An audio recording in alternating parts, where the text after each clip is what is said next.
ಎಲ್ರಿಗೂ ನಮಸ್ಕಾರ. ಮತ್ತೊಮ್ಮೆ ಮತ್ತೊಂದು ಈ ಒಂದು ವಿಡಿಯೋ ಲೆಕ್ಚರ್ಗೆ ನಿಮ್ಮೆಲ್ಲರಿಗೂ ಸ್ವಾಗತ. ನಾನು ಡಾಕ್ಟರ್ ಬಿ.ಆರ್. ಗಂಗಾಧರಯ್ಯ, ಸಹಾಯಕ ಪ್ರಾಧ್ಯಾಪಕ, ಇತಿಹಾಸ ವಿಭಾಗ, ಸರ್ಕಾರಿ ಪ್ರಥಮ ದರ್ಜೆ ಕಾಲೇಜು, ಗೌರಿಬಿದನೂರು. ಇಂದಿನ ಈ ಒಂದು ತರಗತಿಯಲ್ಲಿ ನಾನು ರಾಷ್ಟ್ರೀಯ ಶಿಕ್ಷಣ ನೀತಿಗೆ ಸಂಬಂಧಿಸಿದಂತೆ BA ಇತಿಹಾಸ ಓದುವಂತಹ ವಿದ್ಯಾರ್ಥಿಗಳಿಗಾಗಿ ಮೀಸಲಿಟ್ಟಿರುವಂತಹ ಒಂದು ಪತ್ರಿಕೆ, first paper, political history of Karnataka, ಕರ್ನಾಟಕದ ರಾಜಕೀಯ ಚರಿತ್ರೆಗೆ ಸಂಬಂಧಿಸಿದಂತೆ ಆಧಾರಗಳ ಬಗ್ಗೆ ನಾನು ಹಿಂದಿನ ಒಂದು ವಿಡಿಯೋದಲ್ಲಿ ಮಾತನಾಡಿದ್ದೆ. ಇವತ್ತು ಅದನ್ನು ಮುಂದುವರಿಸುತ್ತಾ ಪುರಾತತ್ವ ಆಧಾರಗಳನ್ನು ಈ ಒಂದು ತರಗತಿಯಲ್ಲಿ ಚರ್ಚೆ ಮಾಡುವ ಒಂದು ಕಾರ್ಯವನ್ನು ನಾನು ಮಾಡ್ತೇನೆ. ಎಲ್ರಿಗೂ ಮತ್ತೊಮ್ಮೆ ಸ್ವಾಗತವನ್ನು ಕೋರ್ತೇನೆ. ನಾನು ಈಗಾಗಲೇ ನಿಮ್ಮೊಂದಿಗೆ ಚರ್ಚೆ ಮಾಡಿದ ರೀತಿಯಲ್ಲಿ ಆಧಾರಗಳನ್ನು ನಾವು ಎರಡು ಪ್ರಮುಖ ವಿಧಗಳಾಗಿ ನಾವು ಮಾಡ್ತೇವೆ. ಒಂದು ಸಾಹಿತ್ಯ ಆಧಾರಗಳು, ಇನ್ನೊಂದು ಪುರಾತತ್ವ ಆಧಾರಗಳು. ಸಾಹಿತ್ಯ ಆಧಾರಗಳನ್ನು ನಾನು ನನ್ನ ಹಿಂದಿನ ಒಂದು ವಿಡಿಯೋದಲ್ಲಿ ಚರ್ಚೆ ಮಾಡಿದ್ದೇನೆ. ವಿವರಗಳಿಗೆ ನೀವು ಅದನ್ನು ನೋಡಬಹುದು. ಇಂದಿನ ಈ ಒಂದು ತರಗತಿಯಲ್ಲಿ ನಾನು ಪುರಾತತ್ವ ಆಧಾರಗಳು ಇದರ ಬಗ್ಗೆ ನಾನು ಮಾತನಾಡ್ತೇನೆ. ಪುರಾತತ್ವ ಆಧಾರಗಳು ಅಂದ್ರೆ ನಮ್ಮ ಹಿಂದಿನ ಜನ ಬಳಸಿ ಬಿಟ್ಟು ಹೋದಂತಹ ಎಲ್ಲಾ ರೀತಿಯ ಒಂದು ವಸ್ತುಗಳು, ಅವುಗಳನ್ನು ನಾವು ಪುರಾತತ್ವ ಆಧಾರಗಳು, ಆರ್ಕಿಯಾಲಜಿಕಲ್ ಸೋರ್ಸಸ್ ಅಂತ ನಾವು ಹೇಳ್ಬೋದು. ಈ ಪುರಾತತ್ವ ಆಧಾರಗಳಲ್ಲಿ 4 ವಿಧ: ಒಂದು ಶಾಸನಗಳು, 2 ನಾಣ್ಯಗಳು, 3 ಸ್ಮಾರಕಗಳು, ಉತ್ಖನನಗಳು, inscriptions, numismatics, monuments and excavations ಅಂತ ನಾವು 4 ರೀತಿಯಲ್ಲಿ ನಾವು ನೋಡಬಹುದು. ಸೊ ಈ ಒಂದು ಪುರಾತತ್ವ ಆಧಾರಗಳನ್ನು ನಾವು ಇಂದಿನ ತರಗತಿಯಲ್ಲಿ ಅರ್ಥ ಮಾಡಿಕೊಳ್ಳುವ ಪ್ರಯತ್ನವನ್ನು ನಾವು ಮಾಡೋಣ.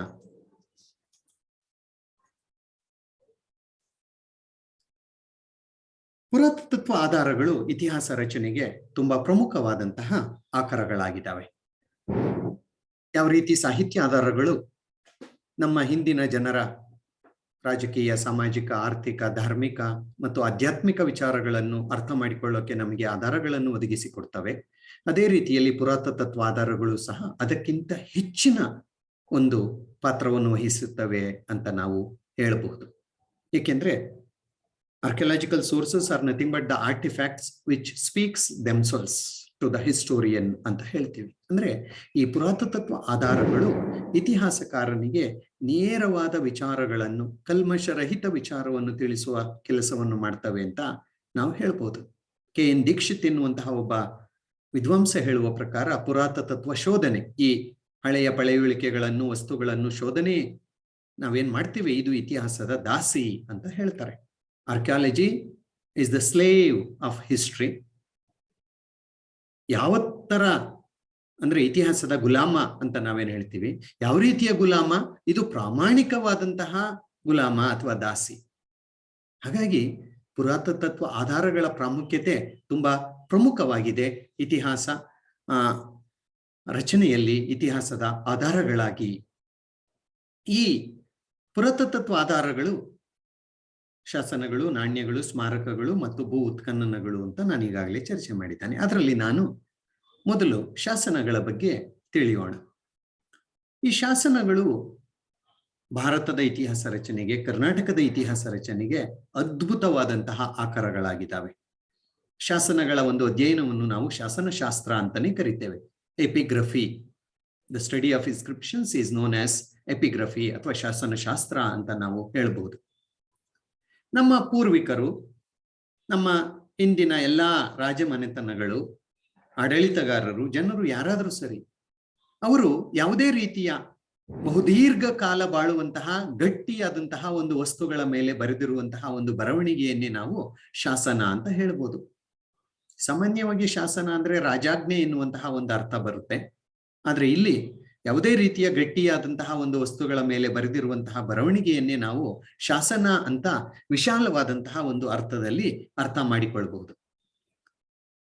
ಈ ಒಂದು ಶಾಸನಗಳು ಸಮಕಾಲೀನ ರಾಜಕೀಯ, ಆರ್ಥಿಕ, ಧಾರ್ಮಿಕ, ಸಾಂಸ್ಕೃತಿಕ ಈ ಎಲ್ಲಾ ವಿಚಾರಗಳನ್ನು ತಿಳಿಸುವಂತಹ ಒಂದು ಕೆಲಸವನ್ನು ಮಾಡುತ್ತವೆ.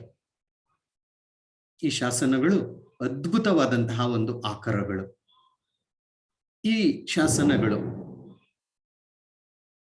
ಸಾವಿರಾರು ಸಂಖ್ಯೆಯಲ್ಲಿ ನಮಗೆ ಸಿಕ್ಕಿದಾವೆ. ಕರ್ನಾಟಕದ ಚರಿತ್ರೆಯನ್ನು ಕಟ್ಟೋಕೆ, ಅರ್ಥ ಮಾಡಿಕೊಳ್ಳೋಕೆ, ರಚನೆ ಮಾಡೋಕೆ ಸಾವಿರ ಸಂಖ್ಯೆಯಲ್ಲಿ ಈ ಒಂದು ಶಾಸನಗಳ ಒಂದು ಲಭ್ಯತೆ ಎನ್ನುವುದು ನಮಗೆ ಆಗಿದೆ.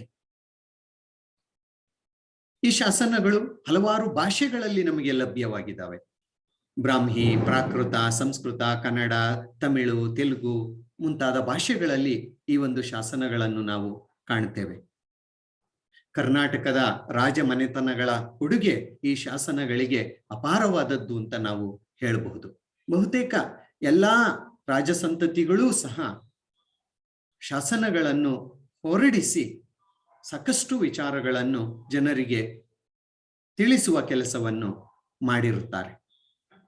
ಈ ಒಂದು ಶಾಸನಗಳನ್ನು ಸಂಗ್ರಹಣೆ ಮಾಡಿ ಅವುಗಳನ್ನು ಅರ್ಥೈಸಿ ಅವುಗಳನ್ನು ಪ್ರಕಟಿಸುವ ಒಂದು ಕಾರ್ಯವನ್ನು ಸಾಕಷ್ಟು ವಿದ್ವಾಂಸರು, ಕರ್ನಾಟಕಕ್ಕೆ ಸಂಬಂಧಪಟ್ಟಂತೆ ಹೇಳುವುದಾದರೆ ಫ್ಲೀಟ್ ಇರಬಹುದು, ಫ್ಲೀಟ್ ಇರಬಹುದು, ಆಮೇಲೆ BL ರೈಸ್ ಇರಬಹುದು.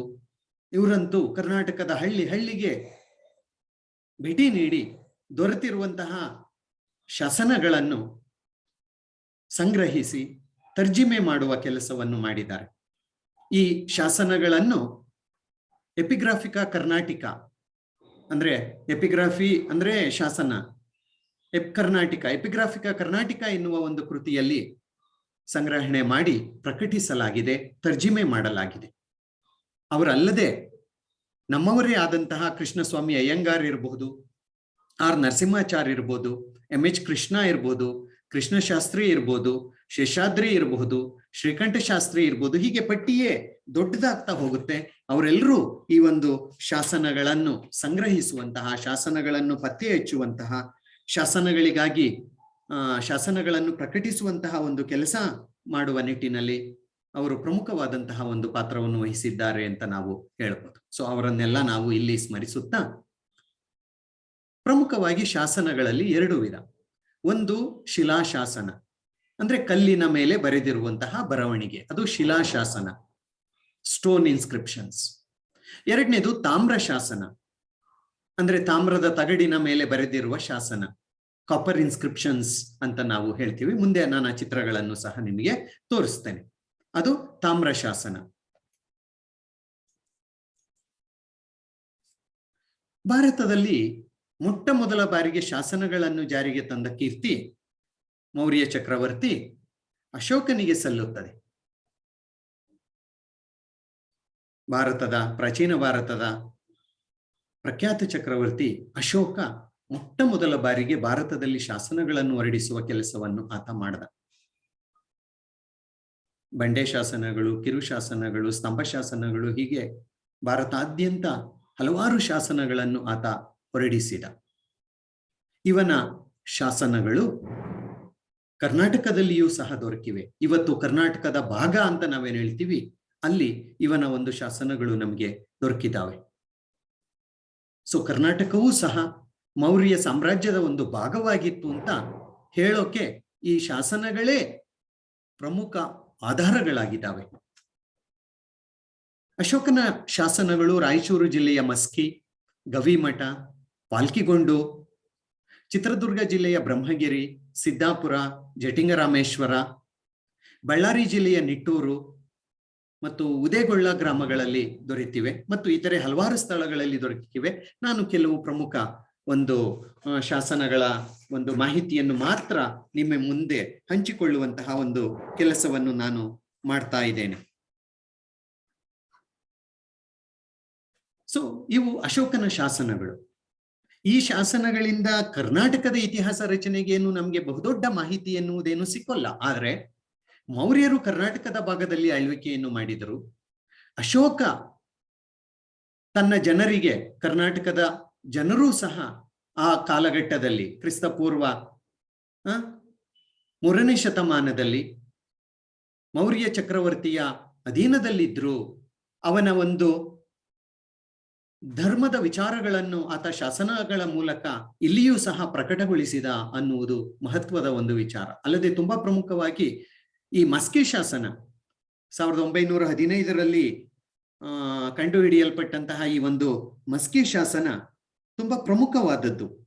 ಈ ಮಸ್ಕಿ, ರಾಯಚೂರು ಜಿಲ್ಲೆಯ ಮಸ್ಕಿ ಶಾಸನದಲ್ಲಿ ದೇವಾನಾಂಪ್ರಿಯ ಪ್ರಿಯದರ್ಶಿ ಅಶೋಕ ಅಂತ ಬರೆಯಲಾಗಿದೆ.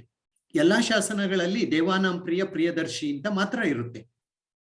ಈ ದೇವಾನಾಂಪ್ರಿಯ ಪ್ರಿಯದರ್ಶಿ ಯಾರು ಅಂತ ಇತಿಹಾಸಕಾರರು ಗೊಂದಲದಲ್ಲಿರ್ಬೇಕಾದ್ರೆ ದೇವಾನಾಂಪ್ರಿಯ ಪ್ರಿಯದರ್ಶಿ ಅಶೋಕ ಅಂತ ಹೇಳಿಬಿಟ್ಟು ಮಸ್ಕಿ ಶಾಸನದಲ್ಲಿ ಹೇಳಲಾಗಿದೆ.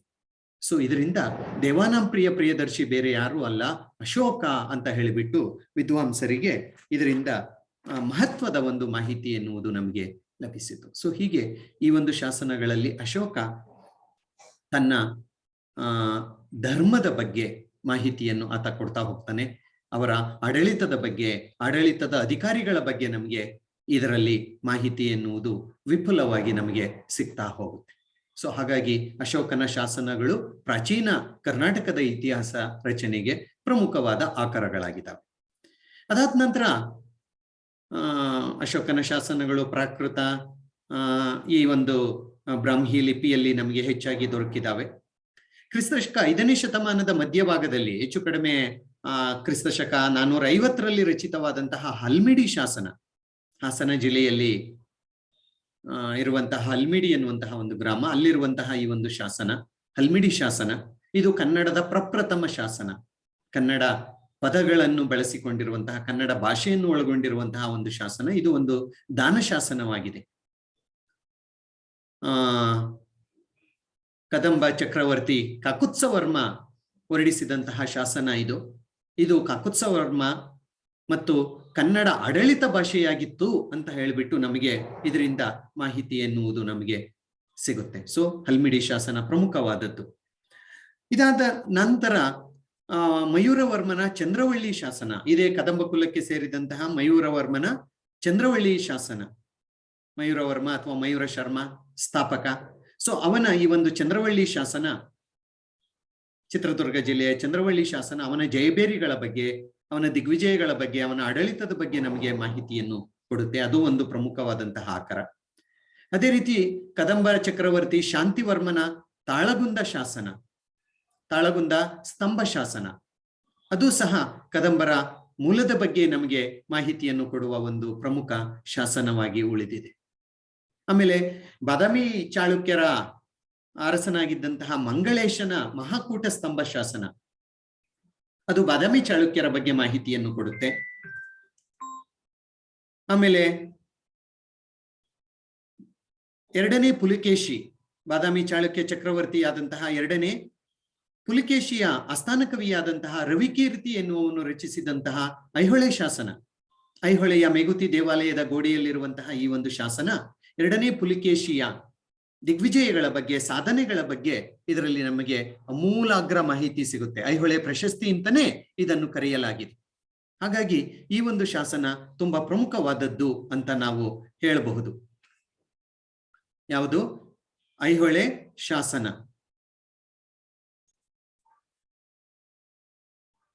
ಸೊ ಐಹೊಳೆ ಪ್ರಶಸ್ತಿ ಪುಲಿಕೇಶಿಯ ಬಗ್ಗೆ ತಿಳ್ಕೊಳ್ಳೋಕೆ, ಪುಲಿಕೇಶಿ ಮತ್ತು ಈ ಒಂದು ಹರ್ಷವರ್ಧನನ ನಡುವೆ ನಡೆದಂತಹ ಹೋರಾಟದ ಬಗ್ಗೆ ತಿಳ್ಕೊಳ್ಳೋಕೆ ಅದ್ಭುತವಾದಂತಹ ಆಕಾರವಾಗಿದೆ. ಅದಲ್ಲದೆ ರಾಷ್ಟ್ರಕೂಟರ ಬಹುತೇಕ ಶಾಸನಗಳು ತಾಮ್ರಶಾಸನಗಳಾಗಿ ನಮಗೆ ದೊರಕಿದಾವೆ. ಸಮನಗಡ ತಾಮ್ರಶಾಸನ, ಎಲ್ಲೋರ ತಾಮ್ರಶಾಸನ, ಇವು ದಂತಿದುರ್ಗನ ಬಗ್ಗೆ ಅವನ ಮಾಹಿತಿಯನ್ನು ಕೊಡ್ತವೆ. ಅಲ್ಲದೆ ಸಂಜಾಮ್ ಶಾಸನ ಮತ್ತು ನವಸಾರಿ ತಾಮ್ರಶಾಸನಗಳು ಅಮೋಘ ವರ್ಷ ನೃಪತುಂಗನ ಬಗ್ಗೆ ನಮಗೆ ಮಾಹಿತಿಯನ್ನು ನೀಡುವ ಒಂದು ಕೆಲಸವನ್ನು ಮಾಡ್ತವೆ. ಅದರಲ್ಲಿಯೂ ಪ್ರಮುಖವಾಗಿ ಈ ಒಂದು ಬಾದಾಮಿಯಲ್ಲಿರುವಂತಹ, ಬಾದಾಮಿಯ ಬಂಡೆಯಲ್ಲಿರುವಂತಹ 7ನೇ ಶತಮಾನದ ಕಪ್ಪೆ ಅರಬೆಟ್ಟನ ಶಾಸನ, ಅದರಲ್ಲಿ ಕನ್ನಡಿಗರು ಯಾರು, ಹೇಗೆ ಎನ್ನುವಂತಹ ಒಂದು ಮಾಹಿತಿ ನಿಜವಾಗಿಯೂ ಅರ್ಥಪೂರ್ಣವಾಗಿದೆ. ಸಾಧುಗೆ ಸಾಧು, ಮಾಧುರ್ಯಂಗೆ ಮಾಧುರ್ಯಂ, ಬಾದಿಪ್ಪ ಕಲಿಗೆ ಕಲಿಯುಗ ವಿಪರೀತನ್, ಮಾಧವನೀತನ್ ಪೆರನಲ್ಲ ಅನ್ನುವಂತಹ ಒಂದು ವಿಚಾರವನ್ನು ಒಳ್ಳೆಯವರಿಗೆ ಒಳ್ಳೆಯವನು, ಕೆಟ್ಟವರಿಗೆ ಕೆಟ್ಟವನು ಅನ್ನುವಂತಹ ಒಂದು ರೀತಿಯಲ್ಲಿ ಇವನು ಯಾರೂ ಅಲ್ಲ, ಮಾಧವ ಅನ್ನುವ ಒಂದು ವಿಚಾರಗಳನ್ನು ಈ ಒಂದು ಕಪ್ಪೆಯ ರಬೆಟ್ಟನ ಒಂದು ಶಾಸನದಲ್ಲಿ ನಾವು ಕಾಣ್ತೇವೆ. ಸೊ ಹೀಗೆ ಹಲವಾರು ಸಾವಿರಾರು ಶಾಸನಗಳು ನಮಗೆ ಸಿಕ್ಕಿದ್ದಾವೆ. ಹೊಯ್ಸಳರ ಕಾಲದಲ್ಲಿ ಶಾಸನಗಳ ಸಂಖ್ಯೆ ಹೆಚ್ಚಾಗ್ತಾ ಹೋಯಿತು. ಸಾವಿರಾರು ಶಾಸನಗಳನ್ನು ಅವರು ಹೊರಡಿಸಿದ್ದಾರೆ. ಆದರೆ ನಾನಿಲ್ಲಿ ಕೆಲವು ಪ್ರಮುಖ ಶಾಸನಗಳ ಮಾಹಿತಿಯನ್ನು ಮಾತ್ರ ನಾನು ನಿಮಗೆ ತಿಳಿಸುವ ಒಂದು ಪ್ರಯತ್ನವನ್ನು ನಾನು ಮಾಡಿದ್ದೇನೆ. ಏಕೆಂದ್ರೆ ನಮ್ಮ ಈ ಒಂದು ಮೊದಲನೇ ಭಾಗದ ಚರಿತ್ರೆ ಕ್ರಿಸ್ತ ಶಕ 1000 ಮಾತ್ರ ಇರೋದ್ರಿಂದ ನಾನು ಮುಂದಿನ ರಾಜಮನೆತನಗಳ ಇತರೆ ಶಾಸನಗಳ ಉಲ್ಲೇಖವನ್ನು ನಾನಿಲ್ಲಿ ಮಾಡಿಲ್ಲ. ರಾಷ್ಟ್ರಕೂಟ ಅರಸ 3ನೇ ಕೃಷ್ಣನ ಜುರಾ ಪ್ರಶಸ್ತಿ ಶಾಸನ, ಅಂದ್ರೆ ಅವರ ಒಂದು ವೈಯಕ್ತಿಕ ವಿಚಾರಗಳನ್ನು, ದಂಡಯಾತ್ರೆಗಳ ಬಗ್ಗೆ ವಿವರಣೆ ಕೊಟ್ಟಿದ್ರೆ ಅದನ್ನು ಪ್ರಶಸ್ತಿ ಅಂತ ಕರೀತಾರೆ. ಸೊ ಜೋರಾ ಪ್ರಶಸ್ತಿ ಶಾಸನ 10ನೇ ಶತಮಾನಕ್ಕೆ ಸೇರಿದೆ. ಇದು ದೊರಕಿದ್ದು ಮಧ್ಯಪ್ರದೇಶದಲ್ಲಿ. ಇದು 3ನೇ ಕೃಷ್ಣನ ಬಗ್ಗೆ ಮಾಹಿತಿಯನ್ನು ನೀಡುವಂತಹ ಒಂದು ಶಾಸನ. ಹೀಗೆ ಈ ಒಂದು ಶಾಸನಗಳು ತುಂಬಾ ಪ್ರಮುಖವಾದಂತಹ ಒಂದು ಆಕಾರಗಳಾಗಿದ್ದಾವೆ ಇತಿಹಾಸ ರಚನೆಗೆ ಎನ್ನುವುದು ಸರ್ವ ವಿದಿತವಾದದ್ದು. ನೋಡಿ, ಈ ಒಂದು ಚಿತ್ರವನ್ನು ನೋಡಿ. ಇದು ರಾಯಚೂರು ಜಿಲ್ಲೆಯ ಮಸ್ಕಿ ಶಾಸನ. ಅಶೋಕ ಹೊರಡಿಸಿರುವಂತಹ ಒಂದು ಬಂಡೆಯ ಮೇಲೆ ರಚಿತವಾದಂತಹ ಒಂದು ಶಾಸನ. ಇದು ಮಸ್ಕಿ ಶಾಸನದ ಒಂದು ಚಿತ್ರ. ಇದು ಸಹ ಒಂದು ಕನ್ನಡ ಶಾಸನದ ಚಿತ್ರ, ಕನ್ನಡ ಲಿಪಿಯಲ್ಲಿರುವಂತಹ ಒಂದು ಶಾಸನ. ನೋಡಿ, ಈ ಶಾಸನವನ್ನು ನೀವು ಗಮನವಿಟ್ಟು ನೋಡಿ. ನೋಡಿ, ಈ ಒಂದು ಶಾಸನದಿಂದ ಇಲ್ಲಿ ನೋಡಿ, ಶಿವಲಿಂಗ ಇದೆ, ಅದನ್ನು ಪೂಜೆ ಮಾಡ್ತಾ ಇದ್ದಾರೆ. ನಂದಿ ಇದೆ, ಇಲ್ಲಿ ಸೂರ್ಯ ಮತ್ತು ಚಂದ್ರರ ಒಂದು ಚಿಹ್ನೆಗಳಿದೆ. ನೋಡಿ, ಅವರ ಧಾರ್ಮಿಕ ವಿಚಾರವನ್ನು ನಾವು ತಿಳಿದುಕೊಳ್ಳಬಹುದು. ಶಾಸನಗಳ ಒಂದು ಅಧ್ಯಯನದಿಂದ ಆ ಕಾಲದ ರಾಜಕೀಯ, ಸಾಮಾಜಿಕ, ಆರ್ಥಿಕ, ಧಾರ್ಮಿಕ, ಆಧ್ಯಾತ್ಮಿಕ ವಿಚಾರಗಳನ್ನು ನಾವು ತಿಳಿದುಕೊಳ್ಳುವ ಒಂದು ಪ್ರಯತ್ನವನ್ನು ಮಾಡಬಹುದು. ನೋಡಿ, ಇವು ತಾಮ್ರ ಶಾಸನಗಳು, ತಾಮ್ರದ ತಗಡಿನ ಮೇಲೆ ಮಾಡಿರುವಂತಹ ಬರವಣಿಗೆಗಳು. ತಾಮ್ರ ಶಾಸನಗಳಿಗಿಂತ ಶಿಲಾಶಾಸನಗಳ ಮಹತ್ವ ಹೆಚ್ಚು. ತಾಮ್ರ ಶಾಸನಗಳಲ್ಲಿ ಕೆಲವು ಬಾರಿ ಈ ಒಂದು ನಕಲನ್ನು ನಾವು ಕಾಣ್ತೇವೆ, ಅಥವಾ ಯಾರೋ ತಮಗೆ ಬೇಕಾದ ರೀತಿಯಲ್ಲಿ ಬರೆಸಿಟ್ಟುಕೊಂಡ ರೀತಿಯಲ್ಲಿ ಇರುವಂತಹ ಒಂದು ಉಲ್ಲೇಖಗಳಿದೆ. ಆದರೆ ಇವು ಸಹ ತುಂಬಾ ಪ್ರಮುಖವಾದಂತಹ ಶಾಸನಗಳು. ಶಾಸನಗಳಲ್ಲಿ ಹಲವಾರು ವಿಧಗಳಿದೆ. ದಾನ ಶಾಸನಗಳು ಬೇರೆ ಬೇರೆ ರೀತಿಯಲ್ಲಿ, ಯಾರಿಗಾದರೂ ದೇವಾಲಯಕ್ಕೋ, ಬ್ರಾಹ್ಮಣನಿಗೋ, ಮತ್ತಾರಿಗೋ ಯಾವುದೋ ಪ್ರದೇಶವನ್ನು, ಊರನ್ನು ದಾನ ಕೊಟ್ಟ ಒಂದು ವಿಚಾರಗಳನ್ನು ಶಾಸನಗಳ ರೂಪದಲ್ಲಿ ನಮ್ಮ ಹಿರಿಯರು, ರಾಜರುಗಳು ಬರೆಸಿ ಹೋಗಿದ್ದಾರೆ. ಸೊ ಇವೆಲ್ಲವೂ ಶಾಸನಗಳ ಬಗ್ಗೆ. ಸೊ ಇದು ತಾಮ್ರ ಶಾಸನಗಳ ಚಿತ್ರ. ಇನ್ನು ನಾಣ್ಯಗಳ ಕಡೆಗೆ ಬಂದ್ರೆ, ನಾಣ್ಯಗಳು ಸಹ ಇತಿಹಾಸ ರಚನೆಗೆ ಅದ್ಭುತವಾದಂತಹ ಒಂದು ಆಕಾರಗಳಾಗಿದ್ದಾವೆ. ಪ್ರಾಚೀನ ಕಾಲದಿಂದ ಮನುಷ್ಯ ನಾಗರಿಕತೆ ಎನ್ನುವುದು ಬೆಳೆದಂತೆ ಹಲವಾರು ಲೋಹಗಳನ್ನು ಬಳಸಿಕೊಂಡು ತನ್ನದೇ ಆದ ರೀತಿಯಲ್ಲಿ ನಾಣ್ಯಗಳನ್ನು ಟಂಕಿಸುವಂತಹ, ಚಲಾವಣೆಗೆ ತರುವಂತಹ ಒಂದು ಕೆಲಸವನ್ನು ಬಹುತೇಕ ಎಲ್ಲ ರಾಜ ಮನೆತನದವರು ಪ್ರಾಚೀನ ಕಾಲದಿಂದ ಮಾಡಿರುತ್ತಾರೆ, ಕರ್ನಾಟಕಕ್ಕೆ ಸಂಬಂಧಿಸಿದಂತೆ ಅಥವಾ ಭಾರತದ ಚರಿತ್ರೆಗೆ ಸಂಬಂಧಿಸಿದಂತೆ. ಈ ನಾಣ್ಯಗಳನ್ನು ಚಿನ್ನ, ಬೆಳ್ಳಿ, ತಾಮ್ರ, ಸೀಸ ಮತ್ತು ಹಲವಾರು ಮಿಶ್ರ ಲೋಹಗಳನ್ನು ಬಳಸಿ ತಯಾರು ಮಾಡಲಾಗಿದೆ, ಹೊರಡಿಸಲಾಗಿದೆ.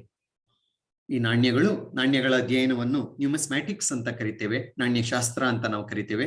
ಈ ನಾಣ್ಯಗಳು ಆ ಕಾಲದ ಧಾರ್ಮಿಕ, ರಾಜಕೀಯ, ಆರ್ಥಿಕ ಮತ್ತು ಸಾಂಸ್ಕೃತಿಕ ಚರಿತ್ರೆಯನ್ನು ನಮಗೆ ತಿಳಿಸುವ ಪ್ರಮುಖ ಆಕರಗಳಾಗಿದ್ದಾವೆ. ಅಲ್ಲದೆ ಆ ನಾಣ್ಯಗಳ ಮೇಲೆ ಇರುವಂತಹ ಬರವಣಿಗೆ, ರಾಜರುಗಳ ಹೆಸರು, ಸಂತತಿಯ ಹೆಸರು, ಅವರ ಬಿರುದುಗಳು, ಇವುಗಳನ್ನು ಸಹ ನಾವು ತಿಳಿದುಕೊಳ್ಳೋಕೆ ಅದ್ಭುತ ಆಕರಗಳಾಗಿದ್ದಾವೆ. 1965ರಲ್ಲಿ ಬೆಂಗಳೂರು ವಿಮಾನ ನಿಲ್ದಾಣದಲ್ಲಿ ಮಣ್ಣಿನ ಅಗಿತ ಅನ್ನೋದಾಗಬೇಕಾದ್ರೆ 256 ರೋಮನ್ ನಾಣ್ಯಗಳು, ಬೆಳ್ಳಿಯ ರೋಮನ್ ನಾಣ್ಯಗಳು ನಮಗೆ ಸಿಕ್ತವೆ. ಅಂದ್ರೆ ದಕ್ಷಿಣ ಭಾರತ ರೋಮ್ ಸಾಮ್ರಾಜ್ಯದೊಂದಿಗೆ ವ್ಯಾಪಾರ ವಾಣಿಜ್ಯ ಸಂಬಂಧವನ್ನು ಹೊಂದಿತ್ತು ಅಂತ ಈ ಒಂದು ನಾಣ್ಯಗಳ ಒಂದು ಲಭ್ಯತೆಯಿಂದ ನಮಗೆ ತಿಳಿದು ಬರುತ್ತೆ. ಗೌತಮಿಪುತ್ರ ನಹಪಾಣ ನಾಣ್ಯ ತುಂಬಾ ಪ್ರಮುಖವಾದಂತಹ ನಾಣ್ಯಗಳ ಬಗ್ಗೆ ಹೇಳಬೇಕು ಅಂದ್ರೆ, ಯಜ್ಞಶ್ರೀ ಶಾತಕರ್ಣಿಯ ನಾಣ್ಯಗಳು, ಕದಂಬರ ಪದ್ಮಟಂಕ ನಾಣ್ಯಗಳು, ಶಾತವಾಹನರ ಕರ್ಷಪಣ ನಾಣ್ಯಗಳು ಅದ್ಭುತವಾದಂತಹ ಉದಾಹರಣೆಯಾಗಿದೆ.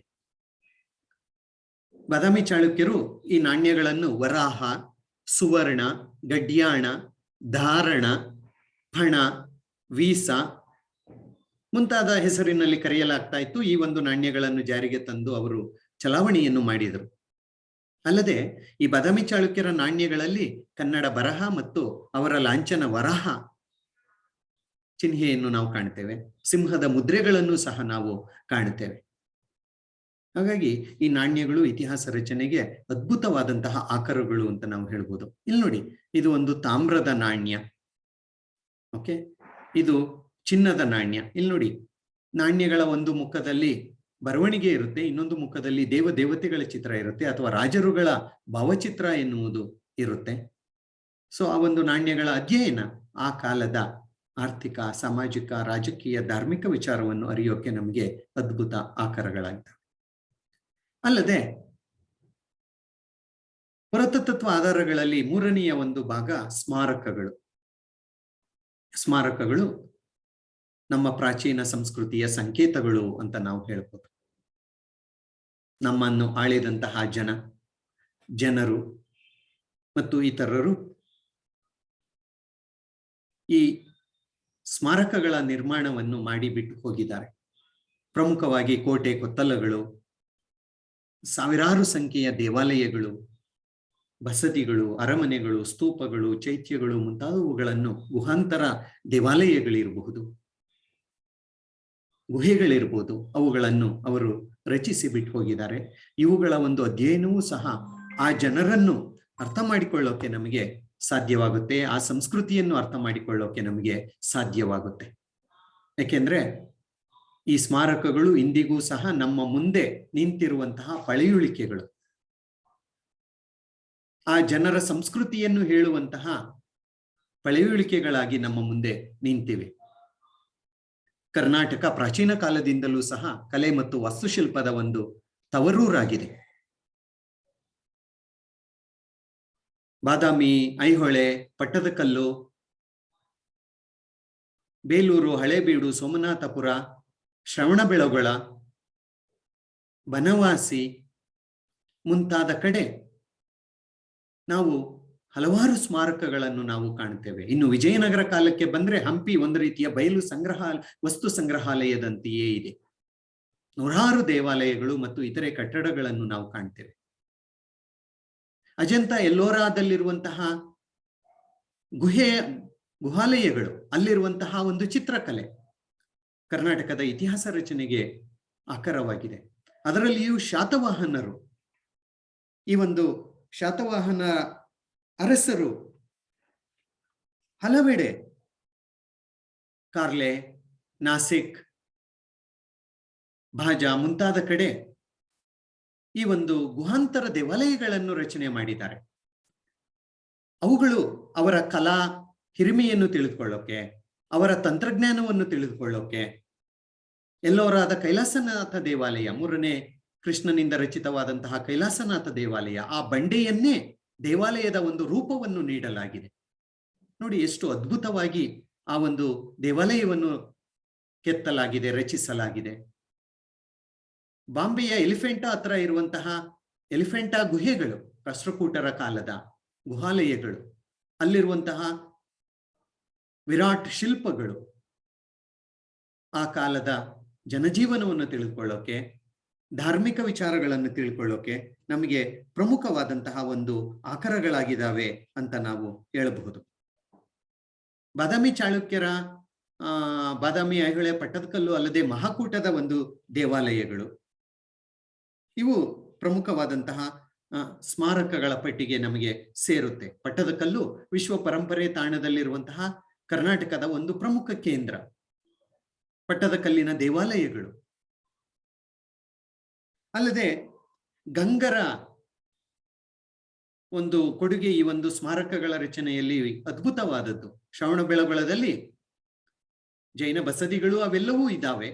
ಅದರ ಜೊತೆಗೆ ತುಂಬಾ ಪ್ರಮುಖವಾದದ್ದು ಅಂದ್ರೆ ಈ ಒಂದು ಚಾವುಂಡರಾಯನಿಂದ ಕೆತ್ತಿಸಲ್ಪಟ್ಟಂತಹ ಗೊಮ್ಮಟೇಶ್ವರ ವಿಗ್ರಹ, ಸುಮಾರು 58 ಅಡಿ ಎತ್ತರವಿರುವಂತಹ ಈ ಒಂದು ಏಕಶಿಲಾ ಮೂರ್ತಿ ಈ ಒಂದು ಶಿಲ್ಪ ಲೋಕಕ್ಕೆ ಗಂಗರ ಅದ್ಭುತವಾದಂತಹ ಒಂದು ಕೊಡುಗೆ ಅಂತ ನಾವು ಹೇಳಬಹುದು. ಅಲ್ಲದೆ ಕೋಲಾರಮ್ಮನ ದೇವಸ್ಥಾನ, ತಲಕಾಡಿನ ಗಂಗರು, ತಲಕಾಡಿನಲ್ಲಿ ಹಲವಾರು ದೇವಾಲಯಗಳಿದೆ.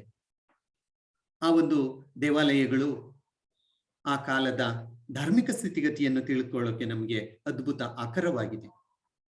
ಅಲ್ಲದೆ ಗಂಗರ ಕಾಲದ ಬೆಂಗಳೂರಿನ ಬೇಗೂರಿನ ನಗರೇಶ್ವರ ದೇವಾಲಯ, ಇದು ಸಹ ಗಂಗರ ಕಾಲಕ್ಕೆ ಸೇರಿದಂತಹ ಒಂದು ದೇವಾಲಯ. ಇದರಲ್ಲಿ ನಗರೇಶ್ವರ ದೇವಾಲಯದಲ್ಲಿ ಬೆಂಗಳೂರು ಈ ಒಂದು ಪದವನ್ನು ನಾವು ಕಾಣ್ತೇವೆ ಶಾಸನದಲ್ಲಿ.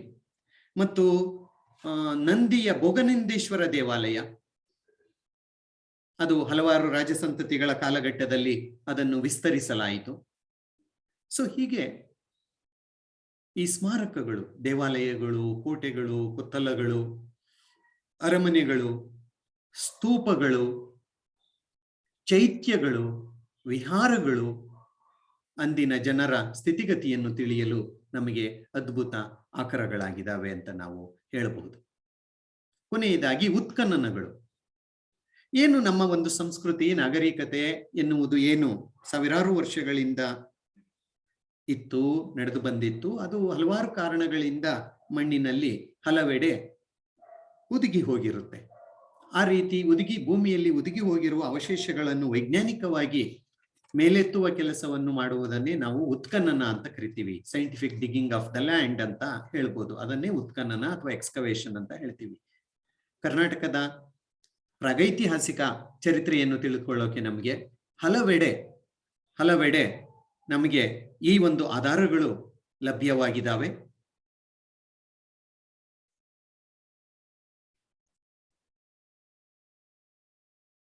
ಆ ಒಂದು ಪ್ರಾಚೀನ ಶಿಲಾಯುಗದ ಮಾನವನ ಬಗ್ಗೆ ತಿಳ್ಕೊಳ್ಳೋಕೆ ಈ ಒಂದು ಭೂ ಉತ್ಖನನಗಳಿಂದ ನಮಗೆ ಸಾಕಷ್ಟು ಅವಶೇಷಗಳು ನಮಗೆ ಸಿಕ್ಕಿದ್ದಾವೆ. ಇದರಿಂದ ಅವನು ಹೇಗೆ ವಾಸಿಸ್ತಾ ಇದ್ದ, ಅವನು ಯಾವ ವಸ್ತುಗಳನ್ನು ಬಳಸ್ತಾ ಇದ್ದ, ಯಾವ ಆಯುಧಗಳನ್ನು ಬಳಸ್ತಾ ಇದ್ದ ಎನ್ನುವುದರಿಂದಲೂ ಸಹ ನಮಗೆ ಮಾಹಿತಿ ಎನ್ನುವುದು ಸಿಗುತ್ತೆ. ಹಾಗಾಗಿ ಭೂಮಿಯನ್ನು ಉತ್ಖನನ ಮಾಡುವ ಮೂಲಕ ಭೂಮಿಯಲ್ಲಿ ಹುದುಗಿರುವ ಪಳೆಯುಳಿಕೆಗಳನ್ನು ಹೆಕ್ಕಿದರೆ ಅದನ್ನು ನಾವು ಉತ್ಖನನ ಕಾರ್ಯ ಅಂತ ನಾವು ಹೇಳಬಹುದು.